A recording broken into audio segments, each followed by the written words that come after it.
இப்போ தினந்தோறும் காகத்துக்கு சாதம் வைங்க. அந்த சாதம் வைக்கும் பொழுது கருப்பு உலர் திராட்சை வாங்கிட்டு வந்து வச்சுக்கோங்க.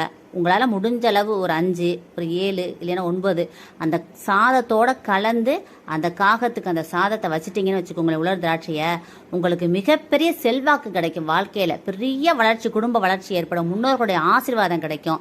குடும்பம் படிப்படியாக வளர்ச்சி அடையும். உங்கள் பிள்ளைங்களுக்கு தடைப்பட்ட சுபகாரியங்கள் எல்லாமே நடக்க ஆரம்பிக்கும். ஏன்னா முன்னோர்களுடைய ஆசீர்வாதம் கிடைக்கும். நம்ம போன ஜென்மத்தில் என்னென்ன பாவம் செஞ்சோம் அது எல்லாமே கர்ம வினை தொடர்ந்து வரும். இந்த காகத்துக்கு உலர் திராட்சை வைக்கும் பொழுது அந்த கர்ம வினைகள் எல்லாமே நீங்கி போய் உங்களுக்கு நல்லது நடக்க ஆரம்பிக்கும். உங்கள் குடும்பத்துக்கே நல்லது, வம்ச விருத்தி ஏற்படும், தலைமுறை செழித்து வளரும்.